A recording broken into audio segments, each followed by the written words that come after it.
Hello good morning everyone. Then I hope आप सभी लोग ठीक होंगे। जैसे कि आप सभी को मालूम है इस टाइम हम अपना 6 पेपर कवर कर रहे हैं। 6 पेपर में हम लोग अपना फर्स्ट यूनिट ऑलरेडी कवर कर चुके हैं। हमारी सेकंड यूनिट इस टाइम चल रही है। जब सेकंड यूनिट हमारी चल रही थी उसमें भी हम लोग 2.1 एंड 2.2 कर चुके हैं और 2.3 की भी हमारी 2 वीडियो आ चुकी हैं, टीम टीचिंग पे और शैडो टीचिंग पे। ये हमारे क्लासरूम मैनेजमेंट है। तो team teaching and shadow teaching पे हम लोग ऑलरेडी वीडियो आप लोग को दे चुके हैं। अब हम बात करेंगे आज pair tutoring and cooperative learning पे। अगर पेयर ट्यूटरिंग की जो वीडियो है वो छोटी होती है तो उसमें मैं आज कोऑपरेटिव लर्निंग भी इंक्लूड कर दूँगी। अदरवाइज कोऑपरेटिव लर्निंग पे आपको एक अलग से वीडियो देखने को मिलेगी। जैसे कि लास्ट हमने अपनी स्लाइड में देखा था कि हम लोगों ने टीम टीचिंग पढ़ लिया है, उसके बाद हमने शैडो टीचिंग भी हम लोगों ने पढ़ लिया है। आज हम बात करेंगे अपना पेयर ट्यूटरिंग पे। पेयर ट्यूटरिंग, ठीक। तो पेयर ट्यूटरिंग के बारे में जब हम पढ़ेंगे तो यहाँ पे लिखा हुआ है पेयर टीचिंग, ठीक है। यहाँ पे लिखा हुआ पेयर टीचिंग या pair tutoring is the equal किसी विशेष विषय में महारत हासिल करने के सर्वोत्तम तरीकों में से एक है। जो भी आपका कोई स्पेसिफिक सब्जेक्ट है उसमें आप अधिक क्या है महारत, मतलब एक अच्छी नॉलेज गेन करना चाहते हो उस बारे में, तो जो आपका पेयर टीचिंग है वो एक आपका एक अच्छा तरीका उसमें से हो सकता है। यह शिक्षण क्या है, यह शिक्षण का एक तरीका है, क्या है, एक वे ऑफ टीचिंग है आपका पेयर टीचिंग, जहाँ एक छात्र दूसरे छात्र को निर्देश देता है। यहाँ पे हम लोग किसी टीचर के थ्रू चीज़ों को नहीं लर्न करते, जहाँ पे हम एक छात्र के थ्रू ही दूसरे छात्र को निर्देश देता है, जिसमें पहला विशेषज्ञ होगा और बाद वाला नौसिखिया होगा। कि जो आपको पहला स्टूडेंट आपको मतलब कि नॉलेज दे रहा है वो क्या होगा, एक प्रोफेशनल के रूप में होगा, और जो आपका जो सुन रहा चीज़ है वो एक नौसिखिया के रूप में चीज़ों को लर्न करने वाला होगा। मैं आपको इसको एक अपने छोटे से अपने मतलब ओन लैंग्वेज में अगर चीज़ें एक्सप्लेन करूं कि एक क्लासरूम है, क्लासरूम में जब बच्चा टीचर से पढ़ने में कंफर्टेबल नहीं होता है तो एक क्लासरूम में कुछ बच्चों का लेवल अच्छा होता है तो कुछ का थोड़ा डाउन भी होता है। जिन बच्चों का लेवल अच्छा होता है वो चीज़ों को, टॉपिक को अच्छे से समझ चुके होते हैं, तो टीचर क्या करता है उस एक बच्चे को जिसने टॉपिक अच्छे से समझ रखा है उसको लेता है, और जिसकी चीज़ें थोड़ी नहीं समझ में आती हैं उनको लेता है। तो वो उनके आपस में उनसे एक दूसरे से लर्न करवाता है। जिस बच्चे को चीज़ें समझ में आई हैं वो दूसरे बच्चे को जिसको नहीं समझ में आई वो उस चीज़ वो उन बच्चों को पढ़ाता है। तो इसमें क्या बोलते हैं, इस चीज़ को हम पेयर ट्यूटरिंग बोलते हैं, कि मतलब साथ वाला बच्चा ही अपने दूसरा सेम क्लासमेट को चीज़ों को एक्सप्लेन करता है। उनमें आपस में फ्रेंडशिप भी होती है, तो वो उस तरह से चीज़ों को जल्दी भी गेन कर लेता है और उनके समझाने का जो मेथड होता है वो भी एक अलग वे में हो जाता है।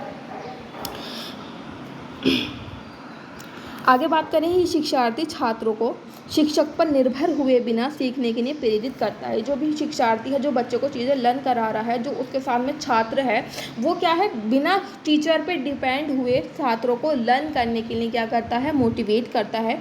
और शिक्षक छात्र विषय को फिर से संशोधित करने के लिए इस विश्वास पर कि सीखना 2 बार सीखना है, कि मतलब जो आपको टीचर सिखा चुका है उसके बाद क्या है चीज़ों को और अच्छी तरीके से लर्न कर सके। वो बच्चा जो डाउन लेवल का है वो क्या करेगा, एक जिसने सही चीज़ों को लर्न कर रखा है उसके थ्रू उसको वो चीज़ें एक्सप्लेन करवाता है। जिस प्रकार से सीखना 2 बार सीखना है, तभी उन्होंने बताया उस चीज़ को 2 बार सीखता है बच्चा। जो बच्चा सिखा रहा है उसका भी अपना एक अलग प्रैक्टिस होती है, जो सीख रहा है उसका भी प्रैक्टिस होती है। तो इस तरह की जो टीचिंग होती है उसे हम पेयर ट्यूटरिंग कहते हैं। पेयर मतलब जो साथ वाला बच्चा साथ वाले बच्चे को अपनी चीज़ें, अपना नॉलेज जो है वो बांट रहा है उसके साथ। यहाँ हम देखें कि तब से यह शिक्षण के साथ साथ सीखने का एक प्रभावी तरीका, जिस प्रकार से हम चीज़ें लर्न कर रहे थे उसके साथ साथ क्या है, ये भी एक लर्निंग का एक अलग से प्रभावी एक इफ़ेक्टिव तरीका है या वे है। अब सहकर्मी शिक्षण मतलब जो हमारा पेयर ट्यूटरिंग है वो सभी उम्र के छात्रों के बीच काफ़ी लोकप्रिय हो गया। चाहे उसमें हम एज को मतलब एज बीच में नहीं आती, चाहे वो किसी भी एज के बच्चे हैं, छोटे हैं या फिर बड़े एज ग्रुप के हैं, डिग्री लेवल पे हैं, जो भी लेवल पे बच्चे हैं वो आपस में इस तरह के मतलब के तरीके का यूज़ कर सकते हैं और एक इफ़ेक्टिव लर्निंग लर्न कर सकते हैं। तो जो हमारा पेयर टीचिंग है या पेयर ट्यूटरिंग है या फिर सहकर्मी शिक्षण है उसके कुछ लाभ हैं, वो लाभ हम लोग पढ़ लेते हैं एक बार। कि यह विचारों को व्यक्त करने के साथ साथ नई अवधारणाओं को ग्रहण करने में छात्र की रचनात्मकता के स्तर को बढ़ाता है। एक चीज़ होता है, एक टीचर और स्टूडेंट के बीच में एक रिलेशन इतना फ्रेंडशिप वाला नहीं होता, मुझे पता होता है ये मेरा टीचर है।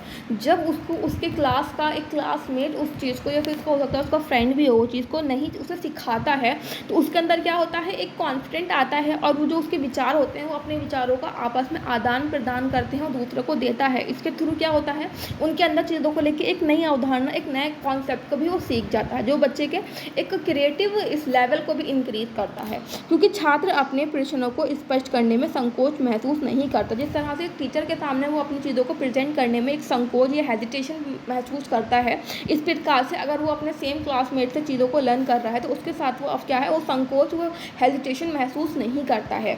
यह उसकी ज्ञान सीमा को और भी ऊपर उठाएगा। जो चीज़ें लर्न कर रहा है उसका भी नॉलेज बढ़ रही है, और जो चीज़ों को सिखा रहा है उसकी भी नॉलेज बढ़ रही है। चीज़ों को जो भी उनका ज्ञान का लेवल है, जो उनका लिमिट है, वो क्या है, और इंक्रीज हो जाती है इस तरह के तरीक़ों को अपनाकर। यहाँ पे क्या लिखा है, और इस प्रकार उसकी समझ के एक बड़े स्तर की अनुमति देगा। यह एक सहकर्मी ट्यूटर के साथ क्या है, जो भी उनकी अंडरस्टैंडिंग है, जो उनकी समझ है, ये उसके लेवल को और इंक्रीज़ करने की परमिशन देगा। और जो आपका सहकर्मी ट्यूशन है, जो आपका पीयर ट्यूटर है, वो क्या होगा, और जो आपका पीयर ट्यूटर है, वो आपका पीयर ट्यूटर कौन है, वो आपका साथ वाला है। तो उसके साथ क्या होगा, आपको एक अच्छा सहज महसूस होगा, कंफर्टेबल हो आप रहोगे चीज़ों को साथ करने में।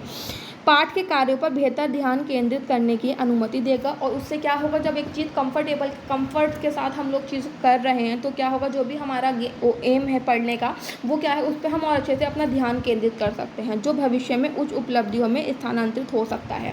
जो हर चीज़ें हम आज नॉलेज गेन कर रहे हैं, वो कल हमारे किसी न किसी काम आएंगी। अगर हमें एजुकेशन के सेक्टर में रहना है, तो जो कल आपके अचीवमेंट्स होंगे, उस अचीवमेंट में वो आपकी चीज़ें क्या होंगी, हेल्पफुल रहेंगी।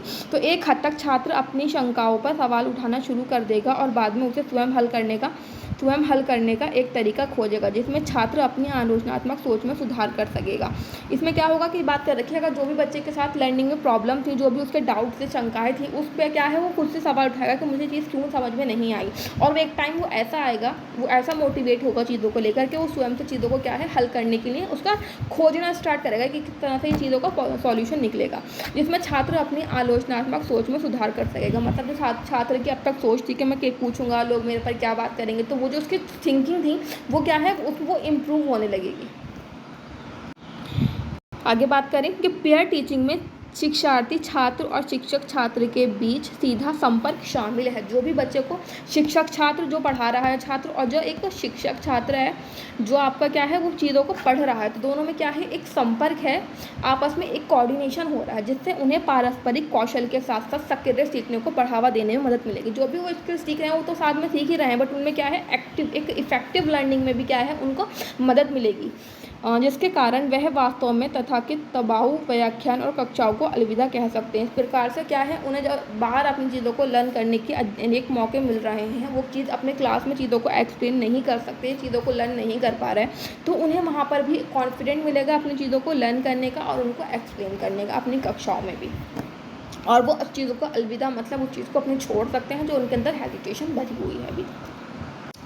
आगे देखें क्या लिखा हुआ है, यह शिक्षक की जिम्मेदारी के बोझ को कम करेगा। जो एक टीचर के ऊपर रिस्पॉन्सिबिलिटी है बच्चे को चीज़ों को पढ़ाने की, तो वो जो एक टीचर का बोझ है, जो उसका बर्डन है, वो भी कम होगा, क्योंकि वह अपने कर्तव्य को अपने बच्चों के साथ साझा कर रही है। क्योंकि जो भी उसकी ड्यूटीज़ हैं टीचर की, वो अपने ड्यूटीज़ को क्या कर रहा है, अपने बच्चों के साथ ही बांट रहा है, जो उनके लिए फ़ायदेमंद होगा। वो बच्चे के लिए भी फ़ायदेमंद होगा और टीचर के लिए भी फ़ायदेमंद होगा। लेकिन दूसरी तरफ यह छात्रों की निगरानी और प्रशासन में शिक्षक की भूमिका को बढ़ाएगा। लेकिन ऐसा नहीं कि हम लोग चीज़ों अपने सिर्फ छात्रों पर छोड़ देंगे, लेकिन जो उसकी शिक्षक होता है उसकी भी एक रिस्पॉन्सिबिलिटी होती है चीज़ों को अपनी निगरानी में ऑब्जर्व करके काम कराने पर। जहाँ जो आपका शिक्षक छात्र है जो चीज़ों को पढ़ा रहा है अपने आपके सीखने वाले छात्रों को, तो उस पर नज़र रखो। जहाँ उसकी कोई मतलब गलती होती है, जहाँ पे वो चीज़ों को गलत वे में लेकर जा रहा है, तो वहाँ पे उस चीज़ को करेक्ट करने की जो भूमिका होती है वो शिक्षक की ही होती है। तो ये था हमारा पीयर ट्यूटरिंग का कॉन्सेप्ट। पीयर ट्यूटरिंग साथ वाले बच्चों को साथ पढ़ाना, एक साथ जो हमारा साथ वाला छात्र है वही एक छात्र शिक्षक बन जाता है, और एक जो सीखता है वो भी हमारा साथ में होता है। तो बच्चे इससे क्या होता है, कंफर्ट जोन में आके चीज़ों को लर्न कर लेते हैं। तो हमने अपना पढ़ा, अभी तक हमने टीम टीचिंग पढ़ लिया, शैडो टीचिंग पढ़ लिया, और आज हमने पीयर ट्यूटरिंग भी पढ़ लिया। देन आई होप आपको मैंने जो कॉन्सेप्ट बताया है इनमें जो थोड़ा डिफरेंस है वो आपको चीज़ें समझ में आई होंगी, कहाँ पे हमारा क्या डिफरेंस है। देन आई होप आपको चीज़ें समझ में आई होंगी। Then thank you for watching my video.